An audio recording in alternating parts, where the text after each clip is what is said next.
Diabetes Connections is brought to you by Dario Health. Manage your blood glucose levels, increase your possibilities. By Gvokypopen, the first pre-mixed auto-injector for very low blood sugar. And by Dexcom. Take control of your diabetes and live life to the fullest with Dexcom.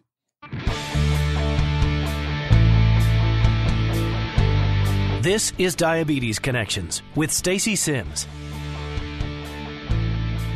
This week, an adorable new children's book about type 1, written by a mom who lives with type 1. Vanessa Messenger shares how she educates her own toddler about her care.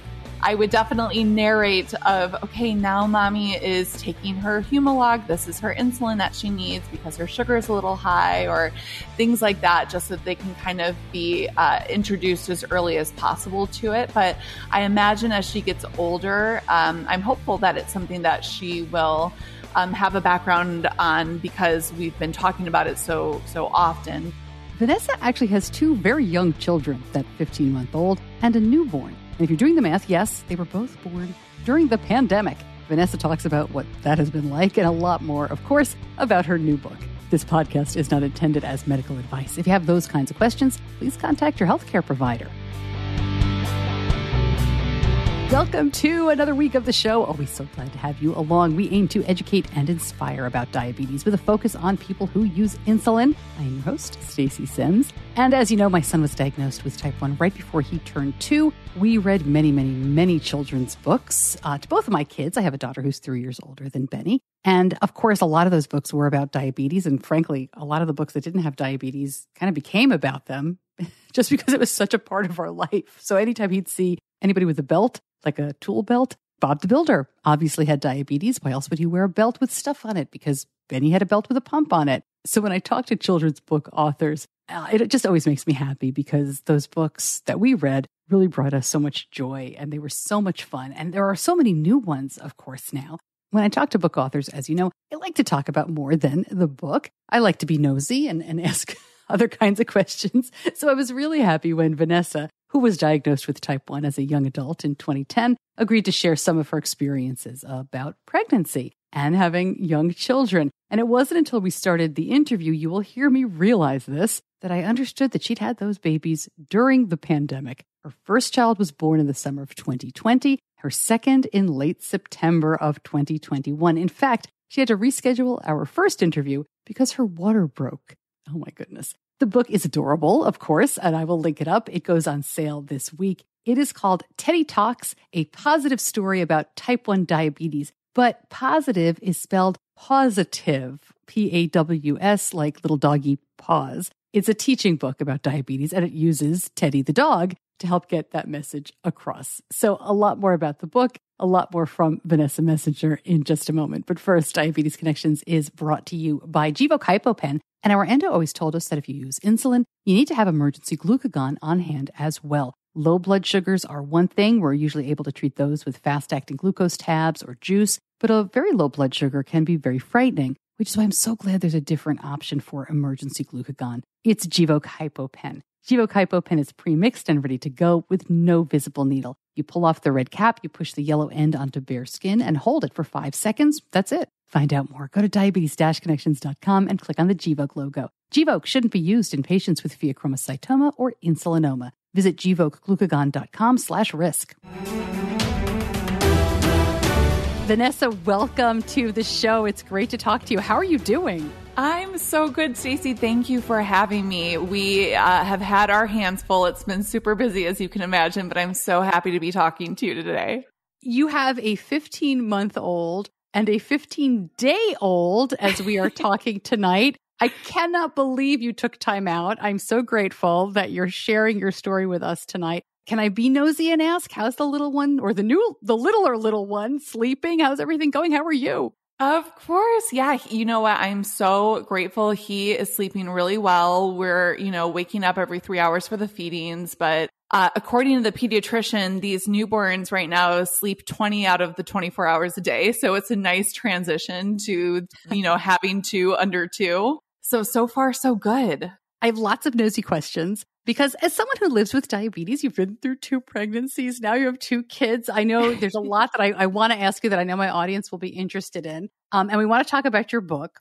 But let me start, if I could, just by asking you, you were diagnosed at 23. How were these pregnancies for you? And again, share as much as you're comfortable with. But in terms of diabetes, I'm assuming that, you did a lot of planning. You did a lot of work. Would you mind sharing some of that with us? Yeah, of course. So, being a type 1 diabetic, it is considered a high risk pregnancy. And I had a team of great doctors that wanted constant check-ins. So one of the things that I had to do was keep a journal of my blood sugar, fasting blood sugar, 2 hours after I eat, how much insulin I took, and send those in on a weekly basis. And we did a few more ultrasounds than normally required of just an average pregnancy, I guess you would say, which was kind of nice. It was reassuring to go in and see, okay, he's progressing well. And same with my daughter. We went through the same thing with her. So it was reassuring from that perspective to be able to see how they're developing. For my son, this most recent pregnancy, we were a little concerned because he was growing kind of quickly, and that can be a symptom of type 1 diabetes. They're worried that usually if your sugars are maybe a little, I think high is what they said, then that can result in the baby to be a little bit larger, and they're worried about, on delivery, the baby's weight. So there was one point where he was in something like the 70th percentile for weight. And so I was getting a little nervous. My one sister, who isn't a diabetic, she had a 10-pound baby. And so I was very paranoid about having a large baby. And of course, first and foremost, wanted to make sure that everything was okay. But we had planned to induce delivery at week 39. So as a type 1 diabetic, they don't really want to see you go much more beyond week 39. And the morning, of course, as you know, Stacey, I was planning on hopping on a podcast with you, and my water broke at 3:30 in the morning. So baby boy wanted to come even sooner. So we were a little over a week before our planned induction, and he made his surprise appearance. Wow. I know it's the best and most unique reason I've ever had anyone reschedule. Yes, definitely. In terms of diabetes, though, when you said the logs and things like that, do you use a CGM or did you have to write everything out? I use a CGM, which was an absolute lifesaver for me for both pregnancies. And I'd say out of my entire, time having type 1 diabetes, that has probably single-handedly been the biggest milestone for my management in terms of being able to have the data, the information to make informed decisions. I have a Dexcom, and it's just an absolute lifesaver. And so I couldn't imagine going through these pregnancies without it. I was really grateful for it. So what I would do is I would take screenshots of my Dexcom before I eat, 2 hours after. I would make notes on the screenshot of how much insulin I would take. And then I would transcribe those into, a digital log and send that into my doctors on a weekly basis. Very cool. And I should have asked this at the beginning. So I said you were diagnosed at 23. Do you mind telling me how long you've lived with diabetes? Yeah. So I'm 35 now, and I'm really grateful that I am able to utilize these advancements when it comes to diabetes management, because like I said, I can't imagine going through pregnancy without having the CGM. So it's been huge. I probably had the CGM for the past 5 years, and I really have to credit my husband. He was the one that really encouraged me to get on the CGM. I was a little hesitant because it is something at the time I was like, do I want a visual reminder every day of this? I was a little apprehensive of wearing something on my body. And he was so sweet. He was telling me it would be so beautiful to see you wearing a CGM because it's just such a sign of you taking care of your health. And I was like, okay, we have to do this. And I'm so glad I've never looked back. Do you share with him? I do. And it's so sweet because I have to say he got a little spa day for me one time. And I remember I was in getting a massage and I must have gone low and I didn't really realize it. And he came down to the spa and knocked on the door and had a cookie in his hand. And he tells the masseuse, he was like, you have to give this to my wife right now. They didn't want to let him back there. He's very determined. He was so sweet. So it's been, it's such a blessing to be able to share the Dexcom readings with him. I love to ask that question because some people like yourself are, oh yes, my partner is so sweet and concerned. And some people horrified by the thought, right? No, of course I don't share with my husband. What are you, nuts? He'll overreact, Yes. Or it's so funny to ask. So I like to ask because you never know. And I think it just shows that, of course, everybody manages diabetes a little bit differently. Right. When you were diagnosed at 23, were you misdiagnosed? Were you diagnosed correctly? Yeah, it was interesting because I was just feeling really tired and constantly thirsty. And my mom, of course, leave it to moms, pushed me to make an appointment with an endocrinologist. I didn't even know what an endocrinologist was at that point. And I went into the doctor and she was pretty baffled. She was thinking from the symptoms, it sounds like diabetes, but just the pattern didn't really line up with, my lifestyle and being a type 2 diabetic and how I was eating. And she was like, if you were a type 1 diabetic, we probably would have known by now you would have had some sort of incident going low. So she thought, let's take the antibody test and see what comes back. And sure enough, it came back positive. But I was very fortunate because at the time of my diagnosis, I was still in the honeymoon period. So I was still producing insulin, which was why we kind of avoided a dramatic event where I have a low and I'm diagnosed in the hospital. So I'm very grateful for that. So when you were diagnosed, you're pretty much a kid. I have a 19-year-old daughter. She's a kid. Yeah. Were you thinking about children at that time? There's so many myths and misconceptions about having babies and steel magnolias and all of that. Did that enter my gosh, your mind? I know.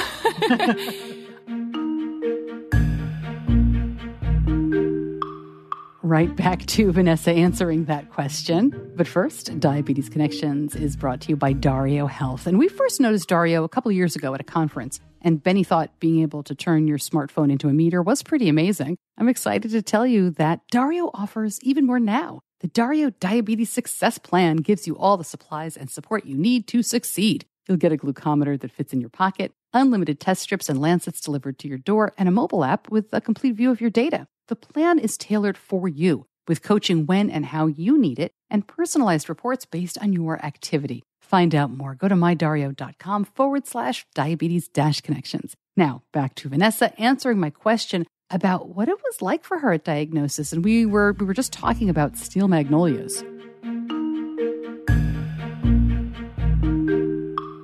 I wasn't thinking too much about kids necessarily at that point. It definitely was in the back of my mind of when you're diagnosed, you have all these thoughts of what can I do? What can I not do? How is this going to change things? And there are so many kind of scare tactics almost that are placed upon you, I think, when you're first diagnosed. And it makes you almost shy away from the condition because I personally was just so scared hearing about these complications and things like that. Being 23, I was living in Chicago at the time. So I had recently moved there from Michigan. So it was a newer town, a big city. And it's the age where, you're going out all the time. You're going to bars and navigating how do I go out and have some drinks with this? Can I even have drinks? How does that work?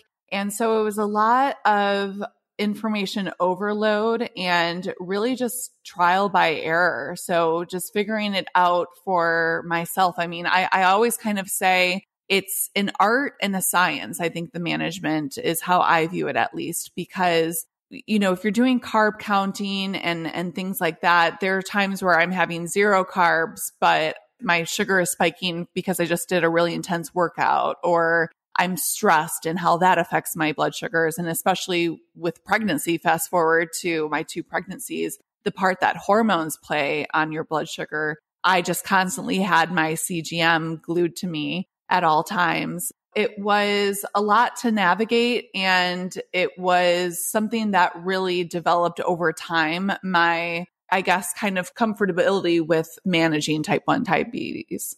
So let's talk about your book. What led you to write this adorable children's book? Oh, thank you. I have always wanted to write a children's book, and thinking back to my diagnosis, I thought about that feeling of being so overwhelmed leaving the doctor's office. And it wasn't until I found a sense of community, especially with a lot of online groups with type 1 diabetics that are thriving and managing their condition really well. And I thought, I would love to take this feeling of optimism and inspiration and instill this in kids who are recently diagnosed, or with kids that maybe themselves, they're not diagnosed, but they have a friend, a loved one, or a classmate who has type 1 diabetes, and just educate them on the fact that this doesn't have to, hold you back. This is something that in some ways can make you healthier, because it really, from my experience, has forced me to be even more mindful of being healthy and active and making good choices every day. So I wanted to have something that was really a positive story for them to anchor on. Why your dog? Why is this a story by the dog? And this is your actual little dog, right? I mean, oh my gosh, so adorable. Thank you. Yeah. So Teddy is my adorable Pomeranian, and I think as a dog owner, you're always biased. You think your dog is just the cutest, best thing ever.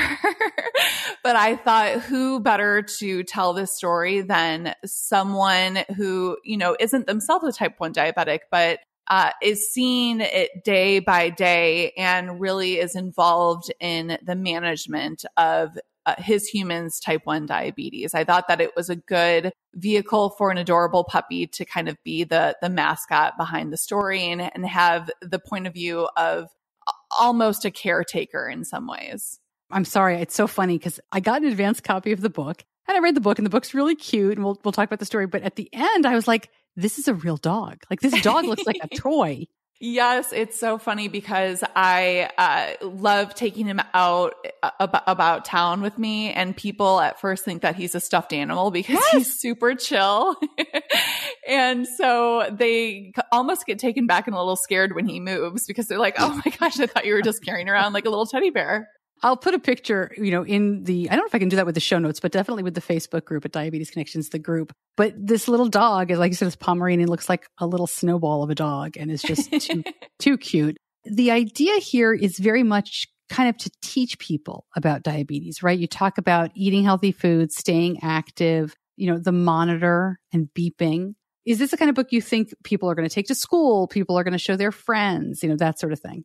Yeah, that's what I hope for, just in terms of spreading a positive message and awareness and normalizing the condition. And what I think is unique about this book is having a character that is utilizing a CGM, which in a lot of ways is a newer technology. And also the fact that the book kicks off with a glossary of common terms. So we start the book with Teddy's T1D terms, and just defining what does it mean if somebody's a type 1 diabetic, what is insulin, and trying to put it in terms that kids can grasp and understand, while again, really having that underlying message of optimism and positivity to hopefully leave the readers feeling inspired. What's fun about this is obviously it's from the dog's point of view, and the dog is learning. So the dog is learning, take the dog medicine, although the dog gets peanut butter, get a shot at the vet, things like that. Did you work with a diabetes educator or anybody on this in terms of better ways for kids to learn? Because I thought that was pretty unique.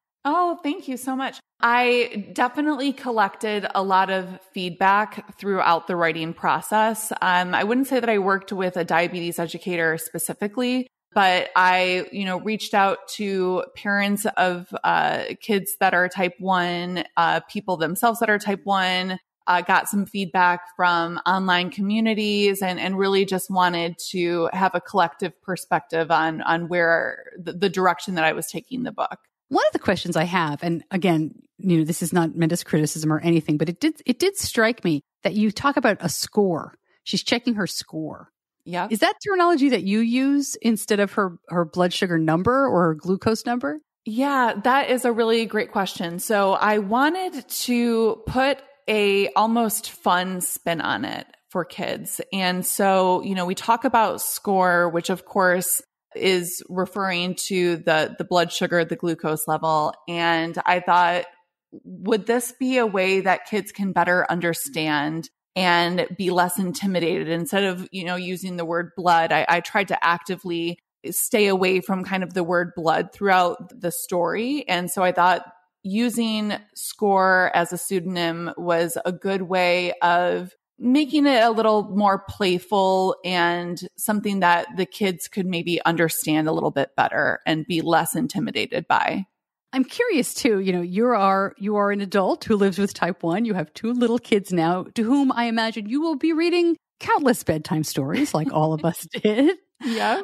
I don't know if I mean this as a question or kind of as a recommendation that you can bookmark. I think that people who have type 1, when they become parents, explaining to their children what diabetes is and like, please don't drink mommy's juice, or, mommy can't play right now because she's low. These are all things that obviously I don't experience, but I've had explained to me. Would you consider writing a book about that for those kids, like for your kids to explain your diabetes? Yeah, exactly. And that really was a driving force behind wanting to create this book, because I thought this is a condition that is so commonly diagnosed in kids, yet it is so challenging to explain the condition to adults, let alone little kids. So this is the first step, and I hope to turn this into a series. And that's definitely a perspective that I'm toying around with of just further explaining, like you said, when mommy's low, this is special,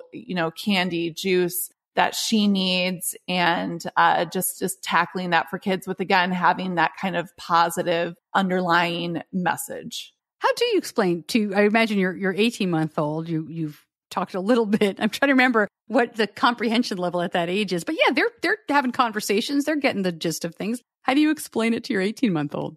Or 15-month-old, I'm sorry. Yeah. So she's 15 months, like you said, and she, I don't know how much she can fully grasp yet, but she does enjoy reading the book, which is really sweet and cute.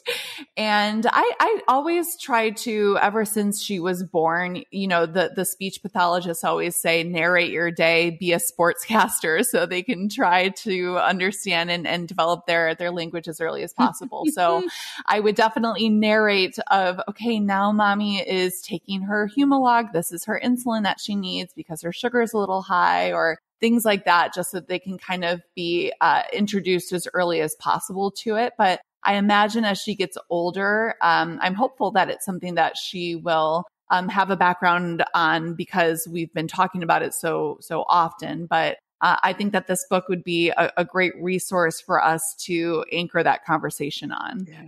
It's funny. I wonder if this will happen to you. When my son was diagnosed, he was so little he couldn't even pronounce diabetes. He used to say diabetes. And I know, but we used to also, we had different names for things, because he, you do that when they're kids. He called his inset a button, the way it connected. It was the click. Hey, is the click in? I wonder, as your kids grow up, if they will come up with their names for things that you do, because they don't, they have their own little language and way of seeing things.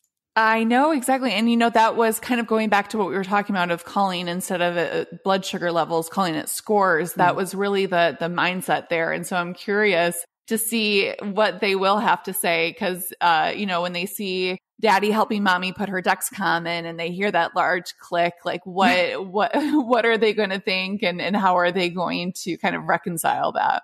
Okay. So before I let you go, so this is kind of a silly question, but I have to ask. In your bio, it says you are a product lead at Google. What does that mean? What do you do for Google? Oh, sure. So I've been at Google for, this is going to be my 10-year anniversary, actually. So time really flies. But I work with retail advertisers, and basically I sit in between the engineers that are developing these advertising solutions and the sellers and the retailers that are working to help give these tools to companies to help get the word out about products on search, primarily is my focus. That's kind of like the very high level view, but it's been a dream job. The people that I work with are so sweet and understanding and supportive of my diabetes, and really interested in always wanting to make sure that I'm okay, that I have what I need. So it's been such a blessing to work for such an amazing company. Another nosy question. You had these 2 little kids during the pandemic.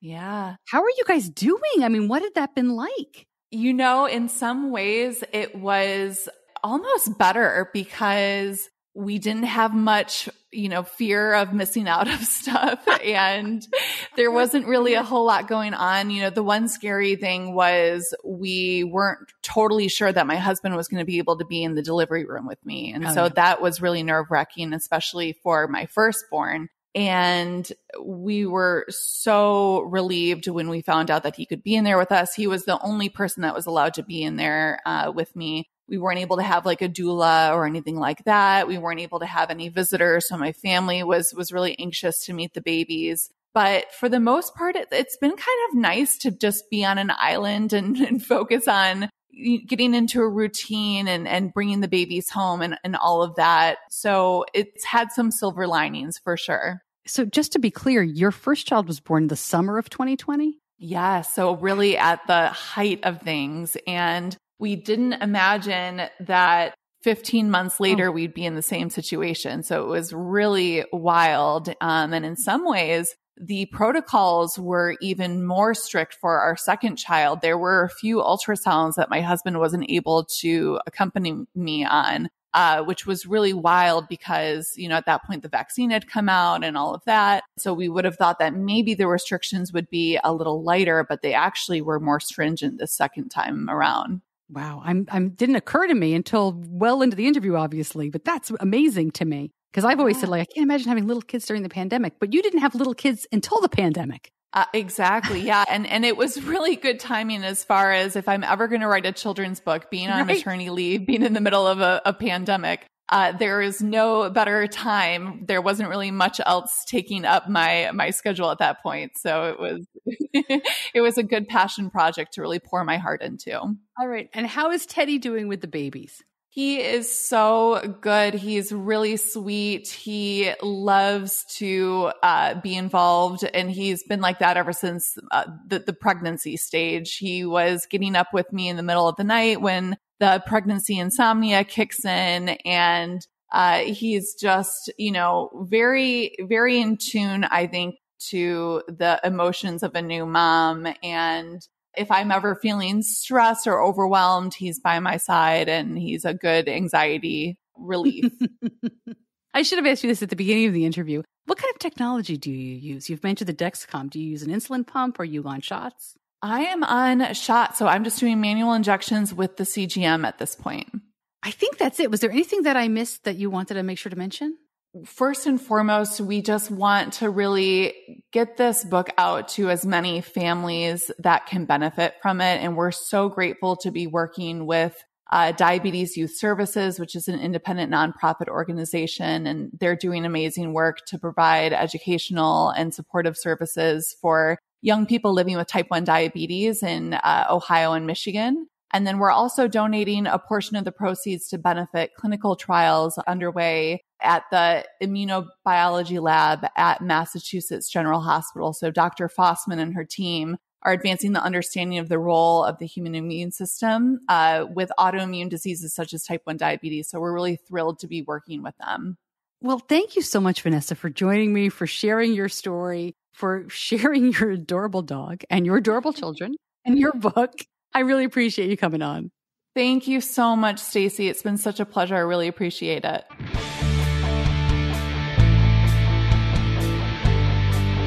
You're listening to Diabetes Connections with Stacey Sims.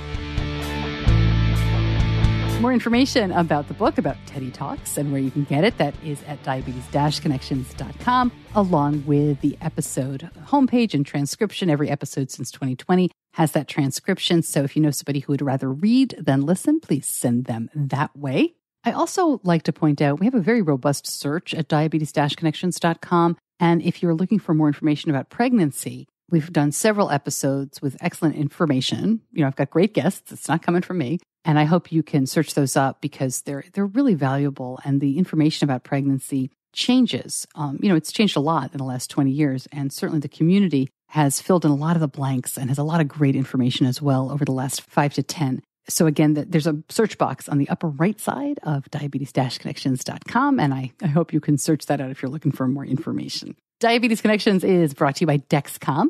And Dexcom has a diabetes management software called Clarity. Do you use this? For a very long time, I mean, longer than I'd like to admit, I thought it was just something our endo could use, but it's really helpful. And now I have it on my phone. You can use it on both the desktop or as an app. It's an easy way to keep track of the big picture. I find I use it when we're adjusting things, which felt like it was nonstop there for a while. But at age 16, almost 17 now, Benny seems to be leveling out on growth and basal rates, at least for now. Clarity really helps us see longer-term trends and helps us not overreact. The overlay reports help put context to Benny's glucose levels and patterns. And when you share the reports with your care team, it's easy for them to get a great idea of what's going on and how they can better help. Managing diabetes is not easy, but I feel like we have one of the very best CGM systems working for us. Find out more at diabetes-connections.com and click on the Dexcom logo.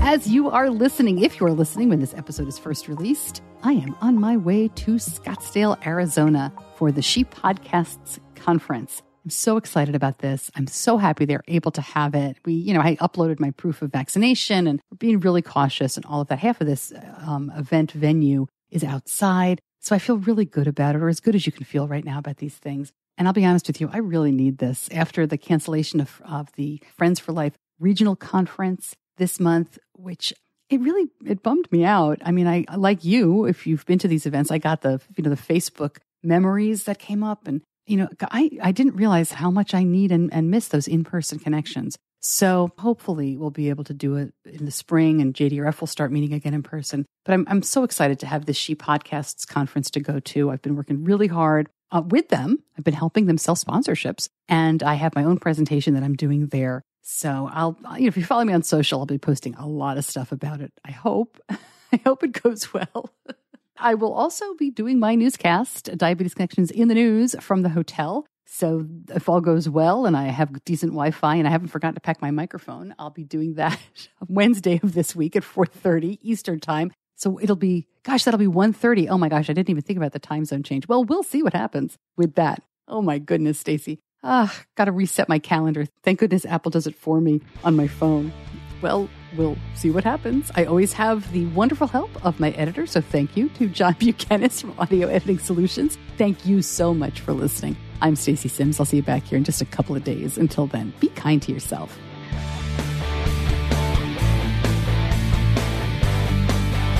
Diabetes Connections is a production of Stacey Sims Media. All rights reserved, all wrongs avenged.